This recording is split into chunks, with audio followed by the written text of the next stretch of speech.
ថ្ងៃរបស់ខ្ញុំគឺជាពីគម្រោងប្រតិបត្តិកម្មវិធីអភិវឌ្ឍជាពីដឹកនាំបាទសមាជិករបស់ខ្ញុំនេះបានឃើញហើយមិញអញ្ចឹងវេទិកាមាន5ទី1គឺគោលបំណងទី2ដំណើរការនៃការអនុវត្តទី3ផលិតផលធ្វើបានទី3បញ្ហាប្រឈម4ដំណោះស្រាយនិង5ផែនការបន្ត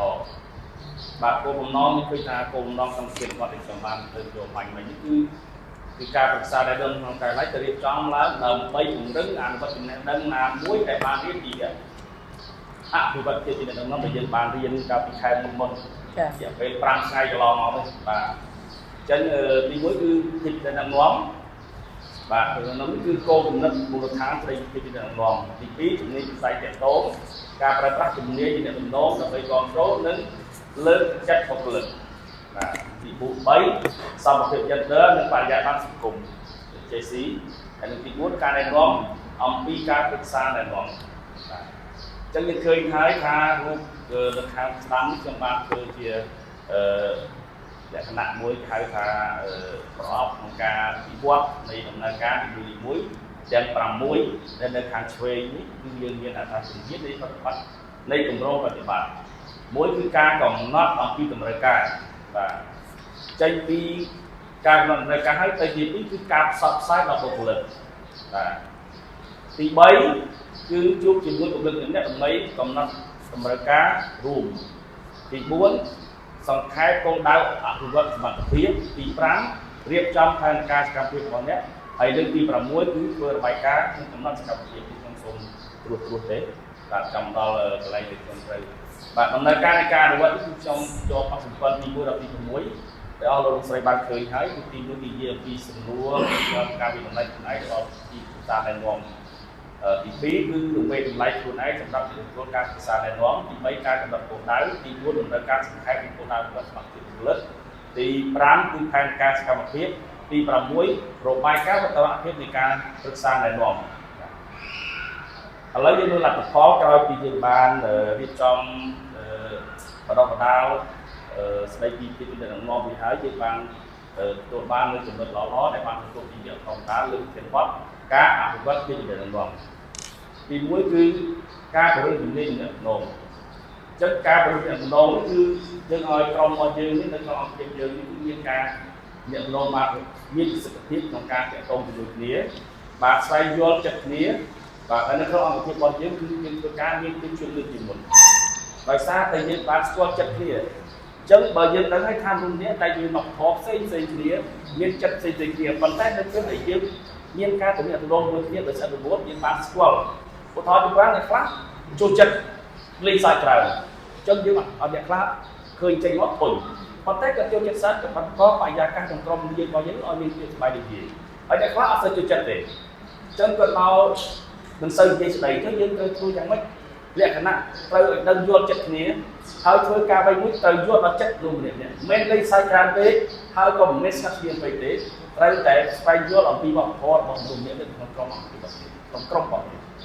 រៀនស្ដាប់ដោយមានគោលបំណងរៀនស្ដាប់គោលបំណងដែលយើងនិយាយក្នុងមេរៀនរបស់យើងហើយរៀនស្ដាប់ដោយសកម្មនៅពេលដែលយើងសន្ទនាជាមួយនរណាម្នាក់យើងត្រូវស្ដាប់គេចង់និយាយពីអី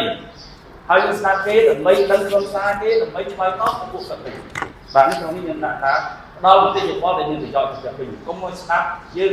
អាវិជាស្ដាប់ប៉ុន្តែនិយាយសលឹងស្អីសាតាមដើរដូចគូសឿនលើទៅស្រីស្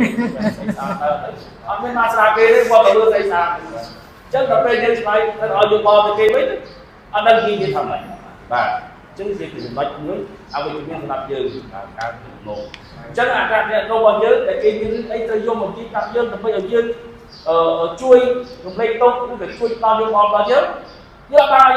ដល់គេផងបើយើងវត្តនៃកីឡាអត់បានស្ដាប់ពីផលលំបាកពីអ្វីដែលគេបានជួបការលំបាករបស់គេដើម្បីយើងជួយដោះស្រាយអញ្ចឹងយើងត្រូវស្ដាប់ដោយសកម្មហើយនឹងជួយបកស្រាយត្រឡប់ទៅវិញមានសិទ្ធិភាពការលើកកម្ពស់មានទំចិត្តលើកកម្ពស់ទំចិត្តគឺជានេះគឺវាការលំបាកបាទតើនៅពេលដែលយើងនិយាយថាទីចំណេះដឹកនាំអ្នកដឹកនាំត្រូវធ្វើយ៉ាងម៉េចដើម្បីទំចិត្តគេបាទអញ្ចឹងយើងចេះនិយាយថាអញខំធ្វើការប៉ុណ្ណឹងហើយដល់គេទុកចិត្តអញខំលះបង់ពេលវេលាទៅហើយនឹងទុកចិត្តកូនចៅអញរស់រឿងអញដឹងនេះដឹងនោះអានឹងហើយដែលយើងត្រូវគិតថាតើយើងធ្វើម៉េចដើម្បីមានទុកចិត្តទៅលើ យើងត្រូវបង្ហាញពីតម្លាភាពយើងបង្ហាញពីការងារយើងធ្វើលុយកាក់បានមកយើងត្រូវឧបត្ថម្ភគេយ៉ាងម៉េចហើយរក្សាទុកយ៉ាងម៉េចដើម្បីបម្រើការអង្គភាពគឺយើងធ្វើអ្វីមួយឲ្យច្បាស់លាស់ឲ្យគេមើលយើងថាអូនេះមេអញល្អមេអញគិតមានតម្លាភាពមេអញគិតច្បាស់លាស់អញ្ចឹងបាទកុំលាក់លៀមទីសុំឲ្យតែគ្នាតែបុគ្គលិកតែម្នាក់ពីរនាក់ដែលជាអ្នកចិត្តស្អិតដូចយើងគឺធ្វើឲ្យមានបញ្ហាក្នុងក្រុមហើយអត់ចិត្តគ្នាទេអញ្ចឹងចេះធ្វើឲ្យក្រុមមានទំនុកចិត្តលើអ្នកដឹកនាំហើយថាកូនចៅយើងគឺជួយជាក់លើយើងបាទមានទំនុកចិត្តលើយើងផ្ដល់យុទ្ធធម៌ឲ្យគ្នាអបមកបើសិនជាបុគ្គលិកយើងមានបញ្ហាជាមួយគ្នាយើងចូលជួយកូនការយុទ្ធធម៌ក្នុងការដោះស្រាយគឺគាត់ទទួលយកបានទាំងអស់គ្នាបាទឈ្នះទាំងអស់គ្នាកុំទោះបីម្នាក់នោះខុសជាងម្នាក់ទៀតក៏យើងត្រូវតែទាញគាត់ឲ្យបានលក្ខណៈមួយគឺទទួលយកបានទាំងអស់គ្នាកុំសង្កត់ម្នាក់ហើយលើកម្នាក់បាទអញ្ចឹងអត់កើតទេគឺឲ្យយើងមានអត់ទំនុកចិត្តដូចគ្នាហើយអត់មានទេថាអូមេអញឆ្លាញ់តាមមួយនោះមេនោះចិត្តតាមមួយនោះអញអត់មានទេអញត្រូវតែគៀនជាងហើយមេនឹងទៅប្រោឲ្យចិត្តទៅបាទចឹងជាលទ្ធផលយើងទៅវិញហើយមួយទៀតការរៀនបង្កើតបរិយាកាសដែលមានភាពជឿជាក់ក្នុងខ្លួនមានន័យថាបើសិនជាគាត់ធ្វើឲ្យបានមួយទោះបីរកផលនោះល្អមិនល្អក្តីយើងត្រូវមានការលើកចិត្តគាត់បង្កើតបរិយាកាសឲ្យគាត់ចូលអញធ្វើបានទេអញខំប្រឹងប្រែងតទៀតដើម្បីឲ្យបានលទ្ធផលល្អជាងនេះមិនឃើញគាត់ធ្វើខុសគាត់ធ្វើបានអត់ទេអាការងារប្រឹងធ្វើបានហើយធ្វើតែបានគាត់កុំធ្វើនិយាយចូលទៅធ្វើបាក់ចិត្តគាត់ឲ្យគាត់អត់មានទឹកចិត្តទៅគាត់អញ្ចឹងយើងត្រូវតែលើកទឹកចិត្តគាត់ទោះបីគាត់ខុសទោះបីគាត់ធ្វើមិនបានល្អក៏យើងទៅមានការលើកទឹកចិត្តអត់ល្អហើយប៉ុន្តែខំជាយើងទៀតបាទដើម្បីឲ្យបានល្អជាងនេះអានោះធ្វើឲ្យគាត់ស្វែងចិត្តឲ្យយើងបន្តធ្វើការងារមួយយើងនេះគឺបង្កើតឱកាសដែលមានមនុស្សថាធ្វើឲ្យមនុស្សមានចិត្តជួយបាទបង្កើតនឹងតែក្នុងក្រុមមានគេថាក្នុងការបង្កើតក្រុមវិទ្យាសាស្ត្រនិងដំណើរការងារទៅខ្លួនថាอะไรគឺត្រូវតែមានស្លាយត្រូវបង្កើតក្រុមវិទ្យាសាស្ត្រក្រុមវិទ្យាសាស្ត្រយ៉ាងម៉េចក្រុមវិទ្យាសាស្ត្រគឺជាក្រុមដែលចេះធ្វើការងារជាមួយគ្នាបាទទទួលបានលទ្ធផលល្អនៅពេលដែលយើងអនុវត្តការងារហើយនឹងការរំលងចូលរួមសហការីមានន័យថាយើងជាអ្នកដឹកនាំត្រូវមានជាអ្នកដឹកនាំមួយច្បាស់លាស់ក្នុងការដឹកនាំធ្វើឲ្យសហការីយើងមានដូចជាបានយើងថាមានជាច្រើនចូលរួមធ្វើការងារបាទបង្កើតសិទ្ធិភាពក្រុមបាទជារឿងមួយដែលអ្នកដឹកនាំត្រូវតែមានជាចាស់បាច់ត្រូវតែមានមួយទៀតដល់ចេះដល់ជំនួយដល់ក្រុមរបស់សមត្ថភាពរបស់ពួកគេត្រូវប្រើប្រាស់យ៉ាងពេញលេញបាទនេះគឺជាបញ្ហាចាំបាច់មួយដែរដែលចេះដល់ជំនួយដល់ក្រុមដល់ជំនួយយ៉ាងម៉េចនៅពេលដែលពួកក្រុមគេមានបញ្ហាត្រូវចេះឲ្យយើងជួយដោះស្រាយយើងត្រូវផ្ដល់ការណែនាំដល់គេណាទៅផ្ដល់ការណែនាំគេឲ្យគេមានសមត្ថភាពពេញលេញក្នុងការធ្វើការងារវិញបើសិនជាយើងនិយាយទៅងំទៅពេលដែលជួបបញ្ហាមកសួរយើងគឺថាខ្ញុំតែការងារឯងទៅធ្វើទៅចង់តែឲ្យទៅមកត្រូវយ៉ាងម៉េចត្រូវណែនាំផ្លូវនេះថានេះចង់ឲ្យឯងហើយឯងទៅធ្វើចេះណាត្រូវប្រើសិទ្ធិសេរីភាពត្រូវប្រើសិទ្ធិគេហៅថាសមត្ថភាពការងាររបស់យើងក្នុងការងារជាមួយនឹងជាតន្ត្រីទៀតបាទទី4ការអត់ខ្លួនឯងបាទពីនឹងនោះចេះបង្កើតគោលបំណងដល់ខ្លួនបាទត្រូវការគោលបំណងបើយើងគោលបំណងថាយើងចង់ធ្វើអីបាទយើងមានការប្រសាក់លើបន្តពីទៀតចិត្តផ្ដល់ឲ្យយើងទឹកចិត្តក្នុងអង្គភាពយើងត្រូវមានធ្វើអ្វីខ្លះបង្កើតចក្ខុវិស័យបង្កើតផែនការរបស់យើងដើម្បីឲ្យខ្លួនយើងមានការអភិវឌ្ឍសមត្ថភាពរបស់យើងកាន់តែល្អចឹងមានតម្លៃខ្លួនឯងយើងទទួលយកមតិយោបល់អ្នកផ្សេងបាទយើងត្រូវមានតម្លៃខ្លួនយើងយ៉ាងម៉េចកុំតែលើកស្ដារពីគេមកអូអរណាស់មេអីជាចុះយើងគេហៅថាស៊ីចូលលោកសឿននិយាយមិនបាទខ្ញុំអត់ខ្ញុំអត់ចេះស៊ីចូលទេបង្អាប់ទៅអញ្ចឹងមិនចេះតា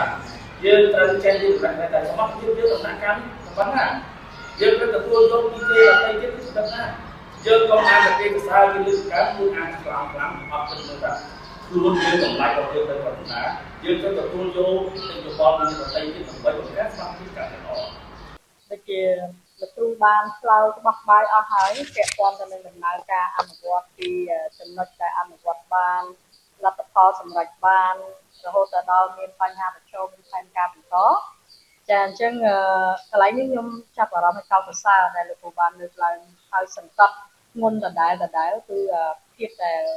លោកគ្រូរៀនបានពីការអនុវត្តទៅលើគម្រោងប្រតិបត្តិនេះគឺដោតទៅលើការធ្វើការងារបែបសហប្រតិបត្តិការ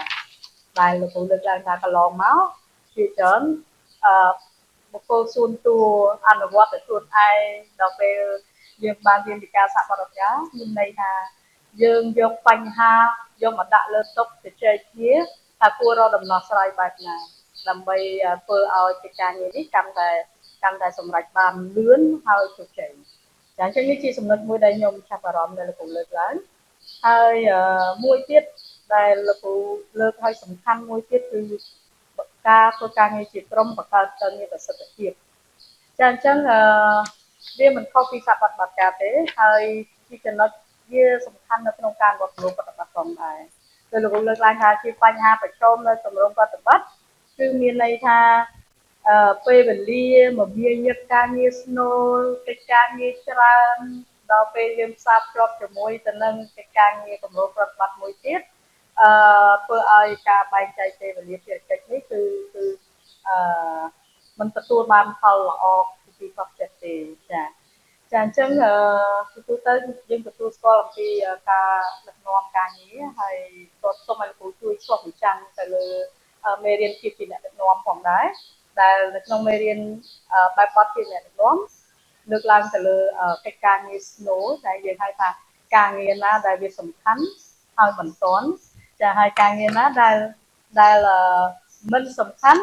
ហើយបន្ទាន់ឬក៏ការងារសំខាន់ហើយមិនបន្ទាន់អញ្ចឹងកិច្ចការងារអស់នេះវាផ្សារភ្ជាប់ចេញមកពីអ្វីដែលលោកគ្រូបានអនុវត្តជាប្រចាំក្នុងឆ្នាំកន្លងមកចាហើយ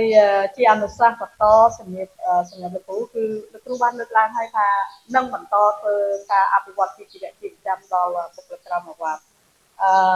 ឥឡូវអាចទៅមុខទៀតលោកគ្រូគិតថាបច្ចេកវិទ្យាវាសំខាន់អញ្ចឹងវាអាចជាផែនការបដិបដាលឬក៏បន្តអភិវឌ្ឍជំនាញដល់បុគ្គលិកដើម្បីឲ្យលោកគ្រូអាចអនុវត្តយន្តការបានល្អសូមលោកគ្រូប្រើប្រាស់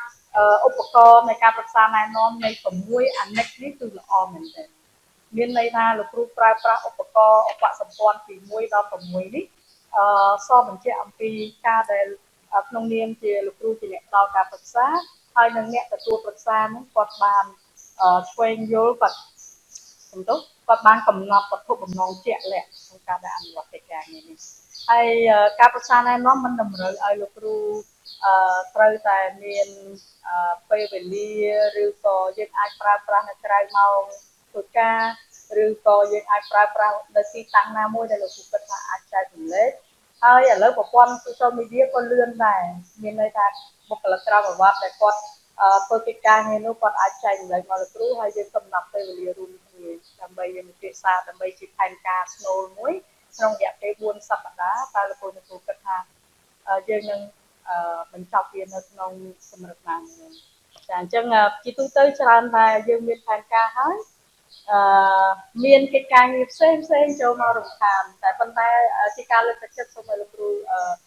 ដោយលោកគ្រូប្រើពាក្យថាអ្វីដែលជាការពង្រឹងបន្ថែមគឺពង្រឹង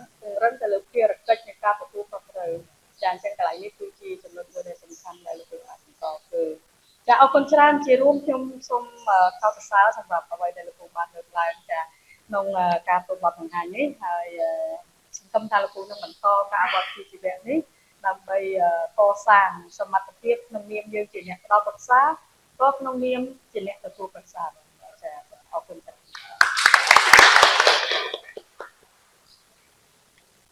អញ្ចឹង